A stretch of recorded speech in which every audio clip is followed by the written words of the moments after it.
Patay ang trustee ng umano'y big-time drug lord na si Kerwin Espinosa matapos itong pagbabarili ng mga hindi pa nakikilalang sospek sa Juan Luna Street sa Ormoc City.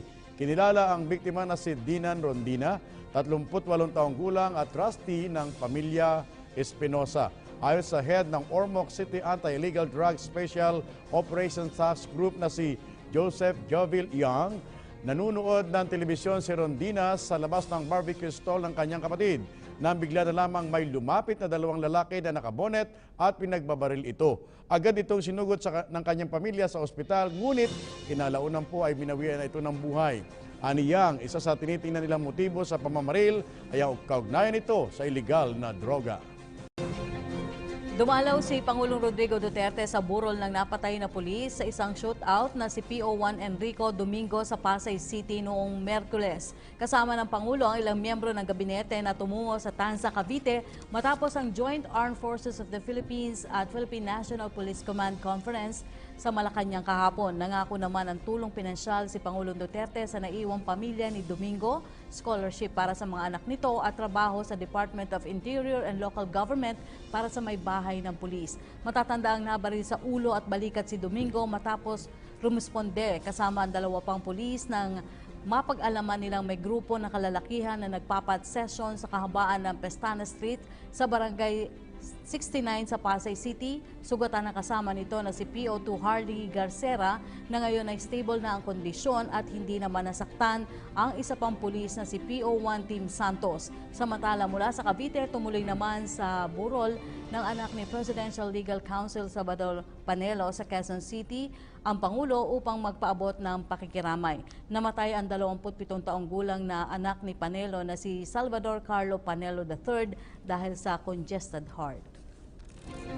In other news, Ombudsman Conchita Carpio Morales assures that they will finish the probe on the Mama Sapano incident before her term ends in 2018. Juan Hocson will tell us why. The probe on the Mama Sapano incident continues. Ombudsman Conchita Carpio Morales assures that they are seriously investigating the case. Last year, the Ombudsman affirmed charges against former PNP Chief Alan Purisima and former PNP Special Action Force Director Getulio Napeñas. Former President Benigno Aquino III is the only known high-ranking official involved in the Mama Sapano incident who has not been found with probable cause in the case. Morales said that it is not easy to conclude that there is a probable cause against the former president. As far as the complaint against Aquino are concerned, syempre ini-investigate pa yan. Hindi naman pwedeng instant i-assess mo na may probable cause or may ground to conduct preliminary investigation. Morales assures that there will be a result on the Mama Sapano incident before her term ends. Matagal pa yun, 1.5 years. So, wag mong sabihin it will take me 1.5 years to conduct investigation. Hindi naman siguro. Meanwhile, Ombudsman Morales received the Tandang Sora Award.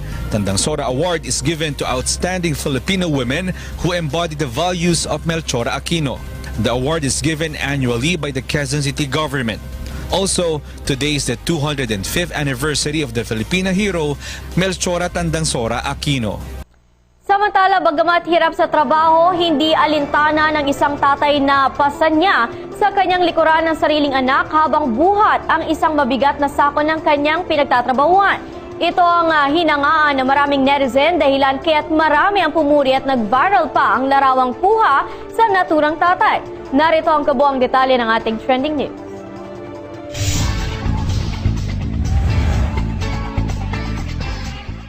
Umani ng papuri at maraming netizen ang naantigang puso sa isang ama mula sa bansang Vietnam.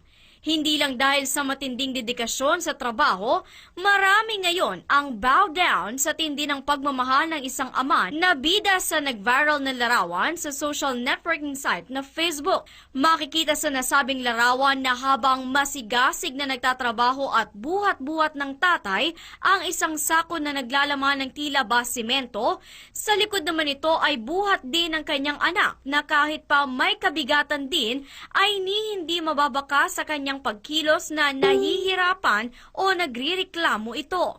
Ngunit kung marami ang humanga sa naturang tatay, mayroon ding ilang netizen na nangangamba para sa kaligtasan at kalusugan ng bata na mai-expose sa dumi o kemikal na nasa paligid. Bagamat may ilang nangamba para sa kalusugan ng bata, pagtatanggol ng ilang mga netizen, hindi pa rin may tatanggi ang matinding pagmamahal ng tatay sa kanyang anak na anila'y gagawin ng lahat maging ligtas lamang at busog ito. Hindi po nakaligtas ang United Nations High Commissioner sa patutsada ni Pangulong Duterte. Ikinapekon kasi ng Pangulo ang rekomendasyon ng UN official na imbestigahan siya sa kasong pagpatay. Sinabi rin ni Duterte na isang araw tayo sa nagpapasahod sa UN official, umaaksyon si Jenny Dong. You do not talk to me like that. You Ito ang palabang sagot ni Pangulong Duterte sa naging panawagan ni UN High Commissioner Said Raad Al Hussein. Sa press release na binasa ni Rupert Colville ng Office of the High Commissioner for Human Rights, dapat daw na i-consider ng Pilipinas na imbestigahan ang Pangulo dahil daw sa pag-amin nito na nakapatay siya noong siya ay mayor pa ng Davao. The High Commissioner believes such acts directly contravene the rights enshrined in Article 3 of the Philippine Constitution. Killings described by President Duterte also violate international law, including the right to life, freedom from violence and force, due process and fair trial, equal protection before the law, and innocence until proven guilty. As a government official, if he encouraged others to follow his example, he may also have committed incitement to violence. Kanina sa pagtitipon ng 7,000 mga volunteer nanays para maging dog watcher sa Pampanga, idiniin ni Duterte na wala siyang nilalabag na batas. Sabi ko, this guy is either a joker or medyo sira ang ulo. There is no crime in my country which says I cannot threaten criminals. Pinaalalahanan din niya ang UN official na dahil may perang ibinabay ng Pilipinas bilang miyembro ng UN, kung tutuusin, siya raw ang amo nito at tayo ang nagpapasweldo sa mga taga-UN. Who gave you the right to be... Kulang kayo ng international law. Kami ang may contribution sa United Nations, kung hindi ba kayo... At ako ang nagbabayad sa sweldo mo. Huwag kang magsalita diyan, kala mo empleyado mo ako. I am a member state, a sovereign state. Please shut up. Kasi yung utak ninyo diyan kulang. Do not do that. You're just an employer. Appointment kayo. Got it? Kung meron daw na hindi nakakaintindi ng diplomasya, yan ay ang UN at hindi ang Pangulo. And you not have that authority to be, you strut around as if you're also a sovereign idiot. Sabi ko sa inyo, bugo kayo, go back to school. You have not learned, you are there, United Nations, you do not know diplomacy. Hindi raw sa international courts mananagot ang Pangulo, kundi sa mamamayang Pilipinong bumoto sa kanya. Gusto raw niyang makarating kay Hussein ang kanyang mga sinabi at pumunta ang opisyal dito sa Pilipinas. Send that copy to him. Tell him if he wants to come here today, sampalin kita, yawa ka. Ito namang Shabu Laboratory ang nilusob ng mga otoridad sa San Juan. Nakuha rito ang drum-drum ng mga kemikal na umano'y ginagamit sa paggawa ng shabu. Tingin ng mga pulis, konektado ito sa nauna ng sinalakay na Shabu Lab sa lungsod. Umaaksyon si Marlene Alcaide. Bit-bit ang search warrant, sinalakay na NBI Task Force Against Illegal Drugs ang apartment na ito sa Wilson Street sa San Juan.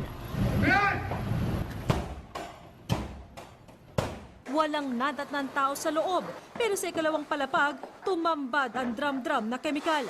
Nadiskubre mga sodium carbonate, benzaldehyde at ephedrine. Lahat sinasabing mga sangkap sa paggawa ng shabu. Suspected ephedrine, ito yung main ingredient sa paggawa ng illegal na droga. So I think this is bago to. Yung brand niya is parang siya yung pinakamagandang klase. Nakumpiska rin ng weighing scale, gamit na foil at tutor. Isang sasakyan naman ang nakapark sa lugar. Hinala ng NBI, ginagamit itong pang-transport na illegal na droga matapos makita sa loob ang bakas ng lining ng mga drum. May nakita ring pulang dragon seal kung saan tila ipapakete ang mga produkto. One of the phase nung pag-manufacture ng drug is being conducted here. Sa tingin namin dito nila pinatutuyo yung iba. It's just one phase. What they're doing is they manufacture drugs in a particular area and then they dismantle it. Tapos pinaghiwalay-hiwalay nila yung mga makinarya so that hindi siya matitrace. Noong bisperas ng Pasko, pinasok rin ng Task Force Against Illegal Drugs ang apartment na ito sa Barangay Santa Lucia sa San Juan. Naabutan pa ng News 5 ang bulto-bulto ng hinihinalang shabu. May naiwan pang nakatambak sa sahig at hindi pa nare-repack. Ayon sa NBI, posibleng konektado ang mga pagawaan sa naunang sinalakay na hideout sa Barangay Little Baguio noong Biyernes. 5 ang arestado sa raid at nakuha sa kanila ang 500 kilong shabu. Inaalam pa ang sindikato na nasa likod na operasyon.